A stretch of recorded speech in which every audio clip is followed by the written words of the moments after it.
À la une de l'actualité, c'est le président Abdel Fattah el-Sisi qui a reçu aujourd'hui le Premier ministre japonais Fumio Kishida, actuellement en visite officielle en Égypte. Première étape de sa tournée en Afrique. Voici les détails.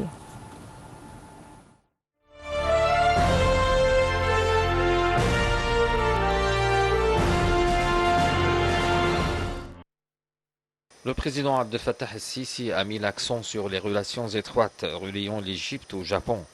Lors d'une conférence de presse tenue au Caire avec le Premier ministre japonais Fumio Kishida, le président el-Sisi a apprécié le soutien apporté par le Japon au processus égyptien du développement et aux projets nationaux. Le président el-Sisi a indiqué que son entretien avec le Premier ministre japonais a principalement porté sur les réformes économiques, législatives et structurelles mises en place par l'Égypte pour améliorer l'atmosphère de l'investissement. Le président el-Sisi a également déclaré avoir appelé le gouvernement nippon à injecter davantage d'investissements dans les marchés égyptiens. M. Sisi a d'autre part indiqué qu'il a échangé de vues avec M.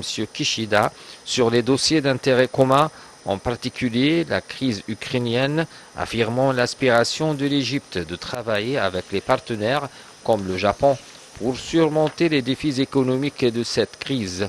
Le chef de l'État a également déclaré avoir débattu de la cause palestinienne et du conflit libyen avec le Premier ministre japonais.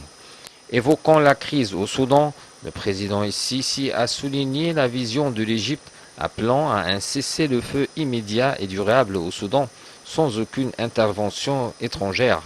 Le président el-Sisi avait reçu aujourd'hui le premier ministre japonais Fumio Kishida au palais présidentiel de l'Etihadiyya. Le porte-parole de la présidence, le conseiller Ahmad Fahmi, a déclaré que le Premier ministre japonais a entamé une visite officielle de 3 jours en Égypte, première étape de sa tournée africaine. Au cours de l'entretien, le président el-Sisi et M. Kishida se sont accordés à promouvoir les relations entre le Caire et Tokyo pour travailler comme partenaires.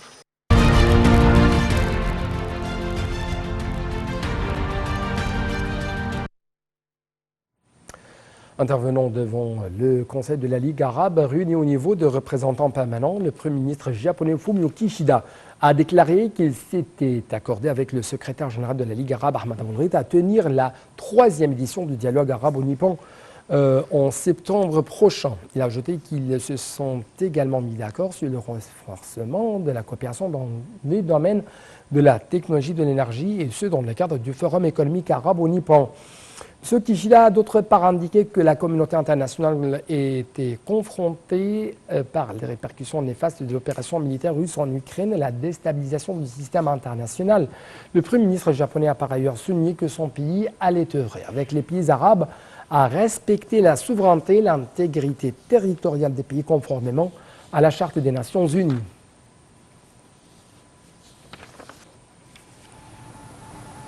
Le secrétaire général de la Ligue arabe, Ahmad Aboul-Reit, avait reçu le Premier ministre japonais Fumio Kishida en visite au siège de la Ligue arabe. L'entretien a porté sur les relations arabo-japonaises et les derniers développements de la situation prévalant dans la région. Selon le communiqué publié par la Ligue arabe, à l'issue de l'entretien, le secrétaire général de la Ligue arabe a souligné que la Ligue tient à promouvoir la coopération avec Tokyo concernant le dossier palestinien. M. Aboul-Reit a précisé la position, ou apprécié plutôt la position du Japon, soutenant la solution de 2 États et condamnant la politique de colonisation israélienne. De son côté, M. Kishida a mis l'accent sur la nécessité de renforcer les relations de coopération entre les 2 pays, exprimant le soutien du Japon aux efforts internationaux visant à stopper la violence.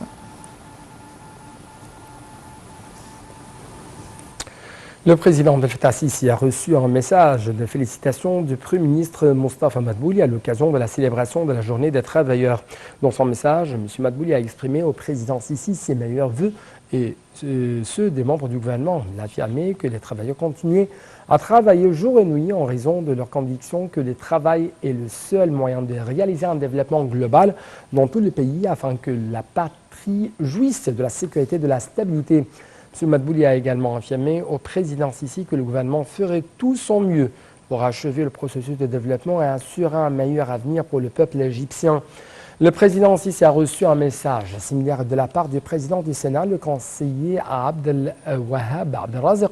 Dans son message, le conseiller Abdelrazak a souligné que la journée des travailleurs traduit le respect et l'appréciation de l'État pour les efforts des travailleurs égyptiens qui font leur mieux et continuent à travailler pour accomplir le processus de développement. Le coordinateur général du dialogue national, Dia Rachouane, a déclaré que les séances du dialogue national doivent reprendre mercredi prochain. M. Rachouane a affirmé que la coopération entre tous les partenaires, les participants au dialogue national l'année dernière reflétait la confiance entre eux. Le conseil d'administration du dialogue national est composé de 19 membres représentant les différentes catégories de la population égyptienne, en plus du chef du secrétariat technique et du coordinateur général. Tous sont élus par consensus. Dia Rachouane a remercié tous ceux qui ont affiché leur volonté de prendre part au dialogue et tous ceux qui ont contribué au succès des précédentes séances.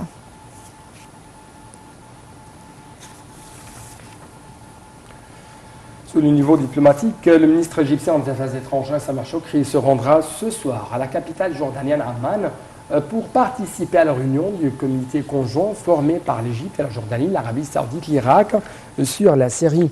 La réunion doit porter sur les moyens de traiter avec la crise syrienne et le renforcement de la solidarité des pays arabes avec le peuple syrien en vue de surmonter son épreuve.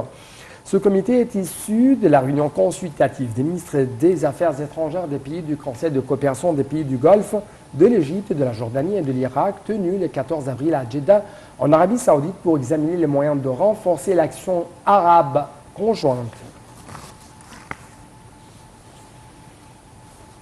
Là, on passe aux indices de la Bourse du Caire qui ont collectivement baissé aujourd'hui, minés par les opérations de vente de la part des individus et des institutions arabes et étrangères. L'indice principal, le JX30, a chuté de plus de 1%, enregistrant 17 615 points.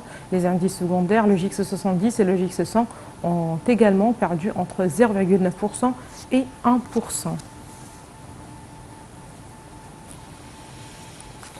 Les violents affrontements entre l'armée soudanaise et les